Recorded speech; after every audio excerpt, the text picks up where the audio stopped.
Good morning, good afternoon, good evening, wherever you're watching this from.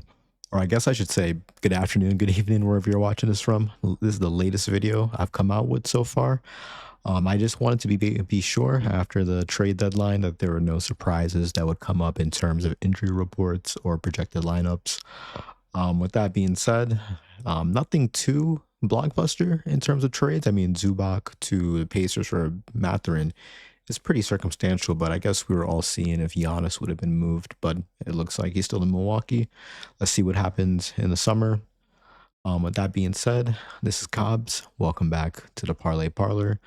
It is February 5th, and we are here with a 8-game slate of NBA games today. I'm going to spend a couple of minutes giving you some props that I have some money on myself and then I really like, and give you my insight and some data to hopefully back it. To get us started off, let's recap last night. Unfortunately enough, after such a great start to the week, well, I guess a bounce back when we went with Jaden McDaniels and Osher Thompson for the points and rebounds. Well, points and rebounds for Jaden McDaniels and just rebounds for Osher Thompson. We tried to start Wednesday off with another McDaniels Thompson mix, but this time we went for the one in Houston. We tried to be cute with Jaden McDaniels. We thought that maybe instead of points and rebounds, let's take him entirely for the PRA. That was actually a smart move from us because I think his line was 20.5 points and rebounds. He ended with exactly 19 points and 1 rebound, but he also got 4 assists. So that capped us off perfectly in that regard. Well, actually, no, since we had the 20.5 PRA, his points and rebounds was 19.5. I wasn't too comfortable with that. He got us exactly with it, but I just want a little bit of filler with those assists. And we've seen before, Jaden McDaniels is a high volume, high usage player. Unfortunately enough, that same logic could not be said for Amin. Well, and credit to him, that was just a very weird game to watch. I mean, Ejubuka got ejected. Sengun got ejected for a pretty soft double technical, in my opinion.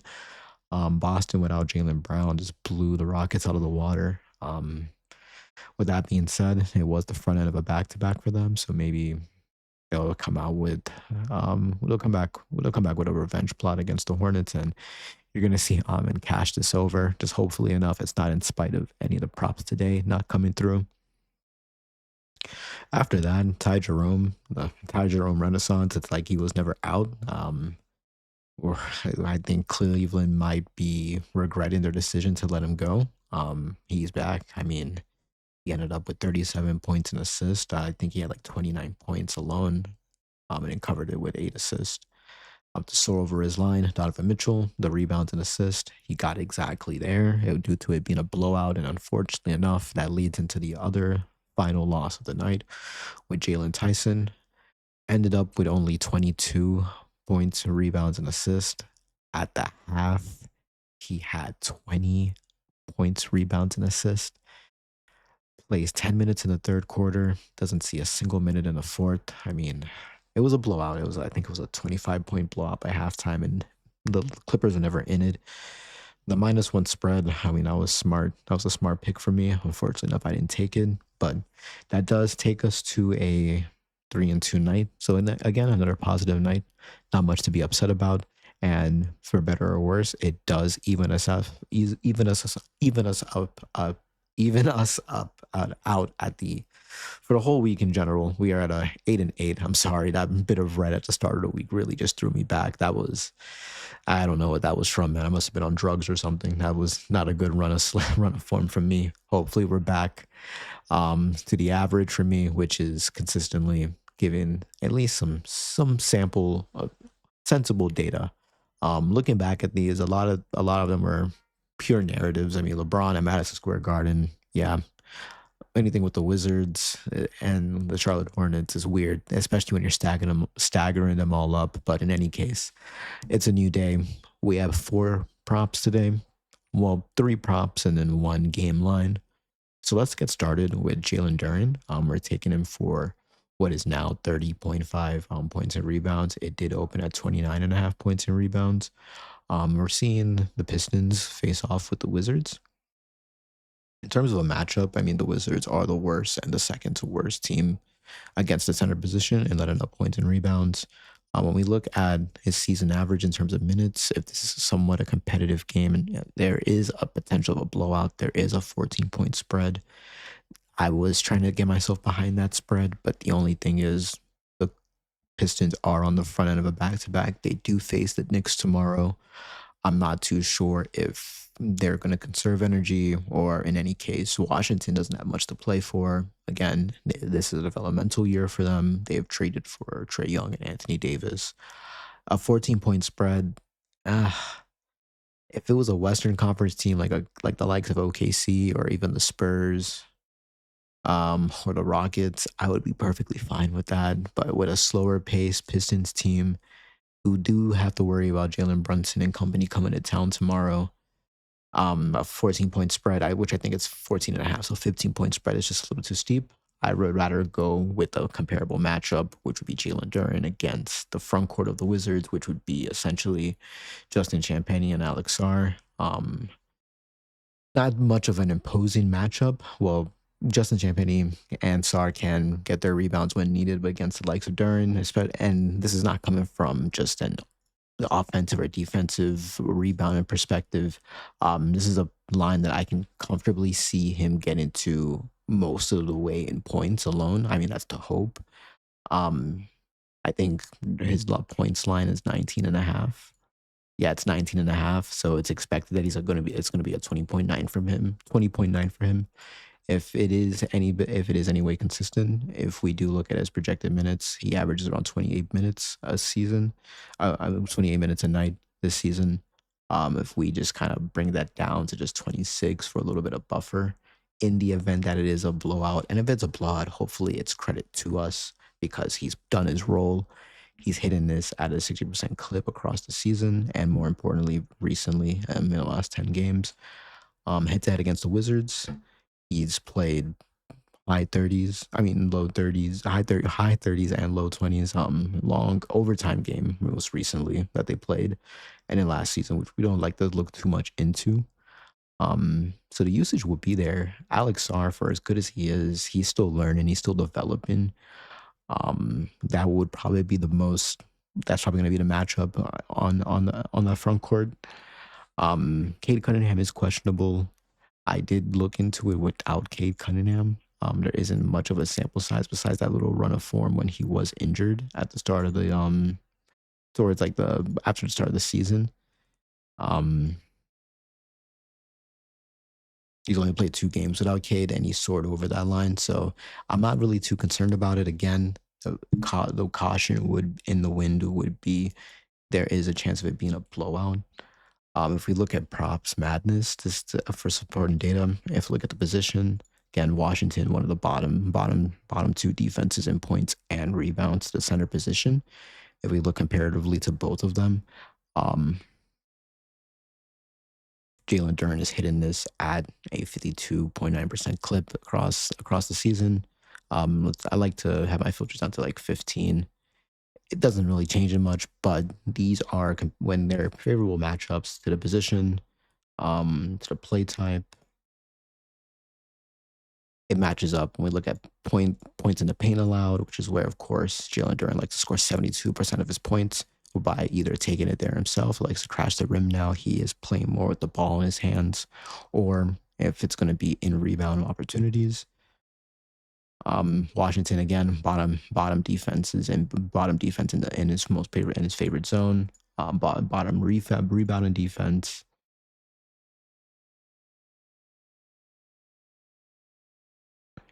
I don't like to combine too many things because then it skews the data more in one direction or another. But if we break it down into each of the zones that Washington is weak in, and they're weak in a lot, Jalen Duren operates in these zones, and I'm quite comfortable with taking this at the 30 and a half with the bump.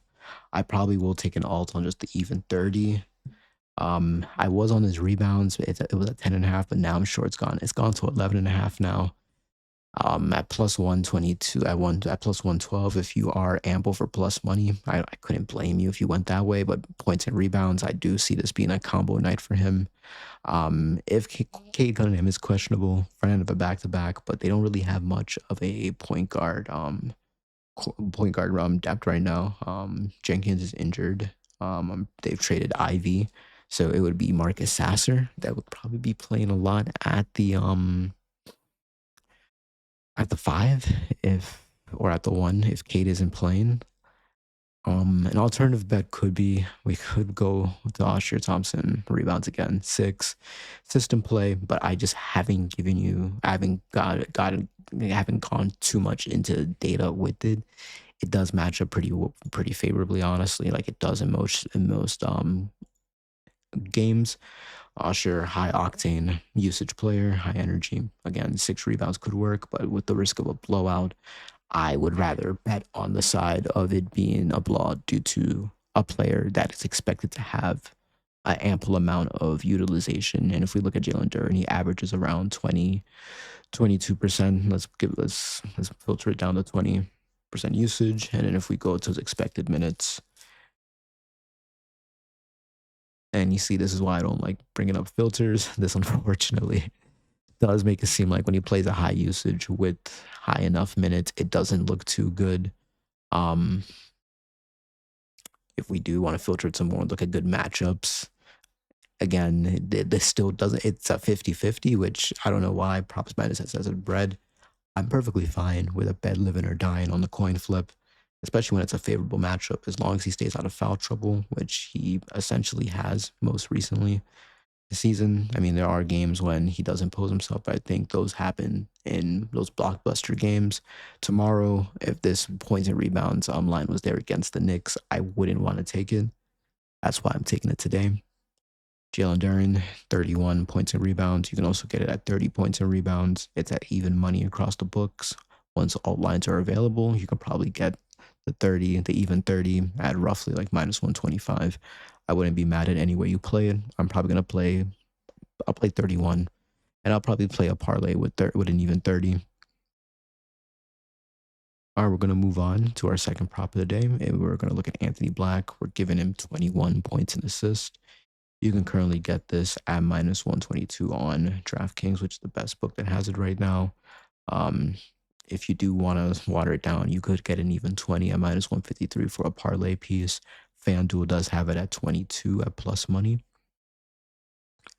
I'm taking this line mostly because, yes, Orlando is coming back from a road trip. San Antonio and Oklahoma City isn't the most daunting road trip.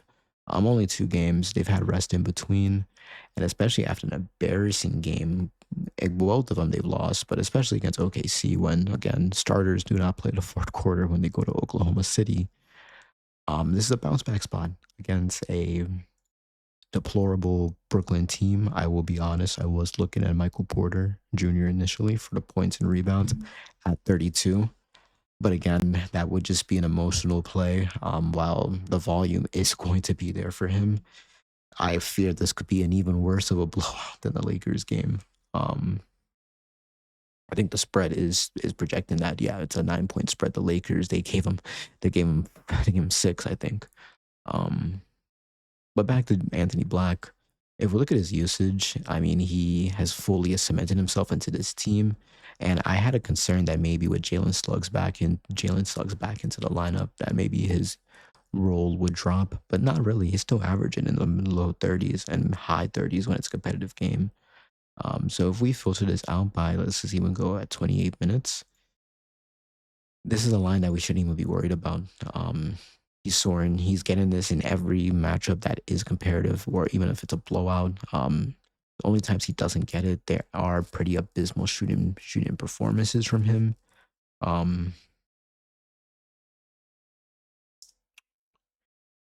We are seeing the field goal attempts. He's going to average you around 10 to 14 field goal attempts in these 30 or so minutes that he potentially plays.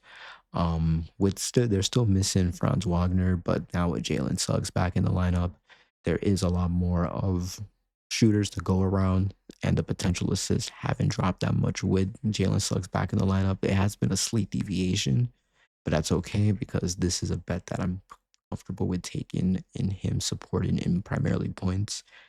Points line is 16. You could take that if you wanted to. The volume is there for it. He is just still at 46%. I would just rather have the safety or the parachute of the points and assist. If we go over to props madness and we filter this out over the last 15 games or so, yes, the Nets are quote unquote a good team to the point guard or shooting guard position.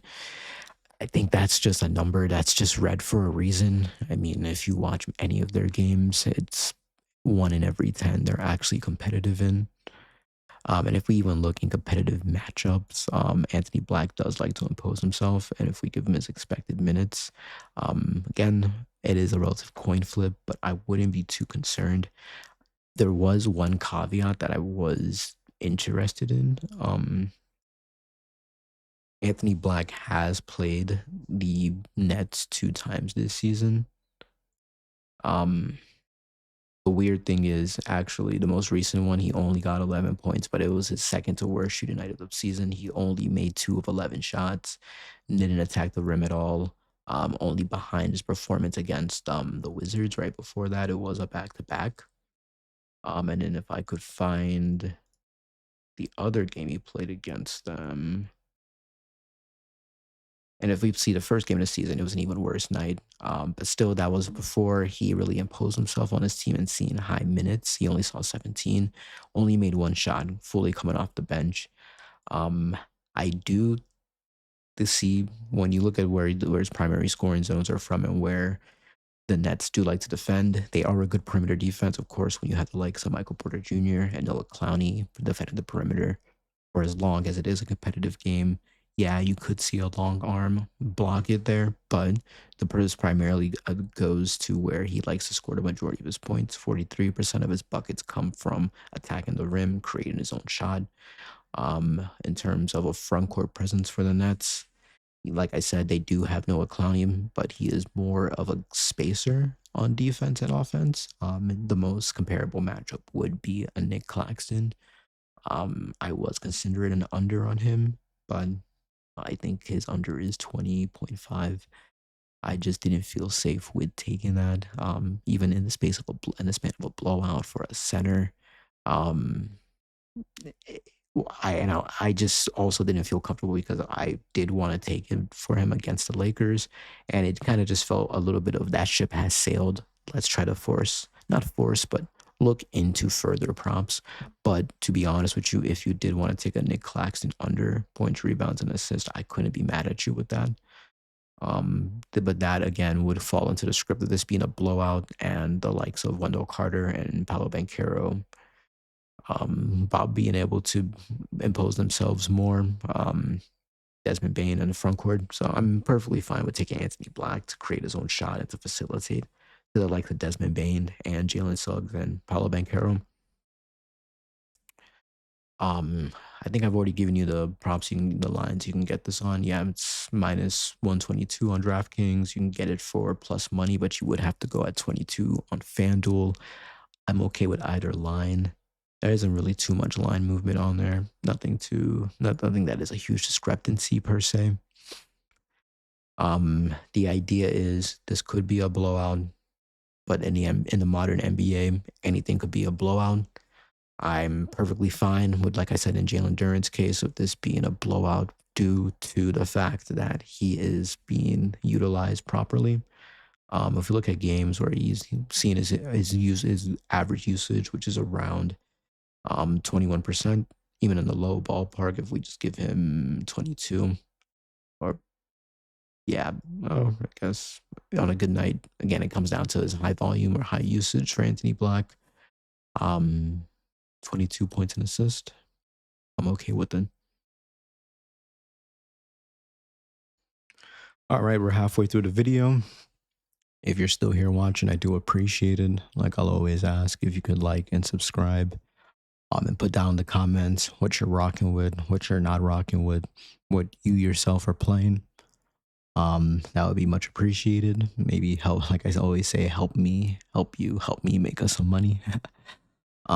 Second to last prop of today, we're gonna go over to Dallas, and we have the Spurs taking on the Mavericks.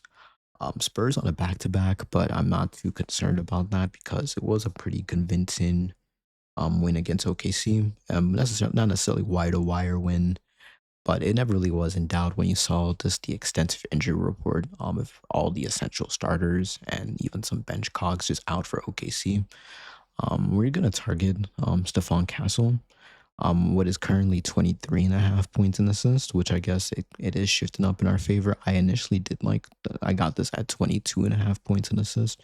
You can get this on the prediction apps, like Underdog, and I don't live in a state with Hard Rock, but if you do, I would, you're lucky if you can get this. But even at the 23 and a half points in assists for Stephon Castle, I'm not too concerned about it in the sense of, and when you look at the matchup, you might be thinking, okay, he's going to have to do a lot of convincing here. He's naturally a point guard, and in terms of the front court or back court presence of the Spurs, it is necessarily Fox and Castle that kind of have a fair hand in creating and facilitating. And playing that pick and roll with Wemby, it seems as if that they split the pick and roll responsibilities and duties right down the middle between the two of them. So this really was a debate behind, is this going to be more of a Darren Fox game or a Stephen Castle game? The only reason why I'm not leaning with Fox is because he did get 10 assists last night against OKC. Meanwhile, we did see one of the worst or lower shooting nights from Castle. I just do believe that the regression or the positive regression is there more likely for him, especially in a hard matchup. And if we do see if we were to look at linear positional to positional matchups, it would be Cooper Flag. If Daniel Gafford can try to play, if he's healthy to play, it'll probably be him on Wemby. Cooper Flag would probably as playing this point guard, would de facto point guard, would be handling Darren Fox. I'm not saying that would open opportunities for Castle, but if we look at a hypothetical matchup of Max Christie or Najee Marshall, having to handle Castle with the pick and roll options that he has with Wemby, um, and even now with Vassell, they do have a pretty decent, that's not in terms of pick and roll, but just in terms of playmaking. There's been many instances where I've seen Castle be able to find Vassell for a corner three, or as he draws some attention from a defender and maybe a second guy starts to trail in. Potential assists to Wemby and Vassell are perfectly there. If we look in terms of minutes across the season, Castle is averaging 31 minutes a game. So if we do filter it up to 25-ish in the ballpark, we do see this soars up to 66% hit rate across the season. Um, Against the Mavericks, this doesn't really have a high hit rate, but I don't really like looking head to head, especially since a lot of this was last season when he didn't have as large of a role, or maybe not the confidence with the role. In the most recent head to head this season, he soared over this line with 28 points and assists. Um, if we look at props madness, if we look at where Stephen Castle likes to do majority of his scoring, he's quite capable of creating his own shot across the core front court. He can crash the rim, he can pull up, and he can score from above the break. If we look at Dallas's defending of these positional zones, in terms of the under the rim and the front court and their bottom three defense, not really their fault. I mean, they haven't really had much of a center to play. I think we're looking at Dwight Powell if Gafford isn't able to come suit up tonight.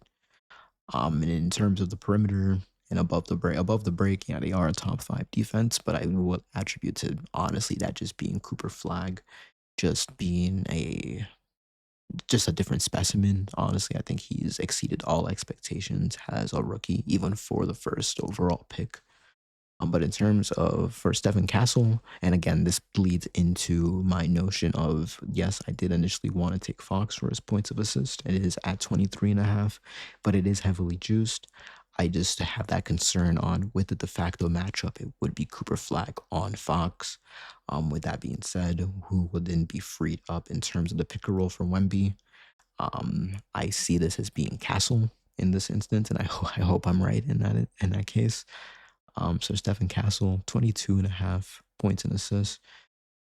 If you have a more traditional book and don't live in a state with prediction apps, will have to take a little bit more of a risk on 23.5. I'm not really concerned in either case. And to close it off, we are going to take a spread. We are 1-0 on spreads, I guess. So let's see if we can keep the streak going.